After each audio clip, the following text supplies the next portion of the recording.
आदिलाबाद के एसपी अखिल महाजन ने कहा कि सीसीटीवी कैमरे जराइम की रोकथाम और तहकीकात में अहम किरदार अदा करते हैं। कमांड एंड कंट्रोल सेंटर में मुनक्किदा बेदारी प्रोग्राम में उन्होंने अवामी नुमाइंदों से गांव, कॉलोनियों और अहम मकामात पर सीसीटीवी कैमरे नस्ब करने की अपील की।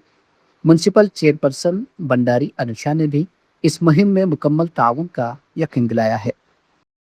మీకు కూడా కొంచెం అవగాహన వస్తుంది. ఎందుకంటే మనం ప్రతిసారి మీకు వచ్చి ఎస్ఐ కలిసిందంటే కెమెరాస్ పెట్టండి మీ వెనుక పడతారు. బట్ మీకు ఉద్దేశం తెలియాలి. ఎందుకంటే చాలాసార్లు ఏమవుతుంది అంటే మన దగ్గర క్రైమ్ జరగదు. మనం కెమెరాస్ పెట్టమని చెప్తాము, మీకు అది ఎందుకు కావాలి, ఎందుకు పోలీసు వాళ్ళు వెనుక పడుతున్నారు, ఎందుకు అది అసలు అవసరమే లేదు నా ఊళ్ళో అట్లా అనుకుంటారు. సో అందువల్ల చూడండి, మీరు ఇది చూస్తే మీకు కొంచెం అవగాహన వస్తుంది. అవగాహన వస్తే మీరు కూడా కొన్ని కెమెరాస్ పెట్టాలి అంటే కొంచెం నిర్ణయం తీసుకుంటారు. ఇప్పుడు మీరు ఆల్రెడీ ఒక వీడియో చూశారు, 85-year-oldలో ఒక లేడీకి రేప్ అండ్ మర్డర్ చేశారు.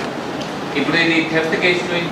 అంటే మీకు కూడా కొంచెం అవగాహన వస్తే మీరు కూడా సీసీటీవీ పైన ఇంట్రెస్ట్ తీసుకుంటారు. ఇది కాకుండా ఇప్పుడు సీసీటీవీ ఎట్లా పెట్టాలి అంటే, ఇప్పుడు చాలా మంది ఇక్కడ అన్నారు ఎందుకంటే 20 కెమెరాస్ పెడతారు అంటున్నారు, చాలా సంతోషం.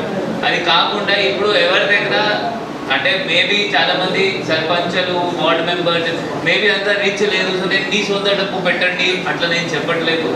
నా రిక్వెస్ట్ ఏంటి అంటే, ప్రతి కౌన్సిలర్, ప్రతి వార్డ్ మెంబర్, ప్రతి సర్పంచ్లో మీకు ఒక RWA రెసిడెంట్ వెల్ఫేర్ అసోసియేషన్ మీకు అక్కడ ఏర్పాటు చేస్తే ఆ రెసిడెంట్స్ గురించి ప్రతి రెసిడెంట్ దానిలో 100 రూపీస్ వేస్తే ఇప్పుడు ప్రతి కౌన్సిలర్కి ఈజీగా 1000 హౌసెస్ ఉంటాయి.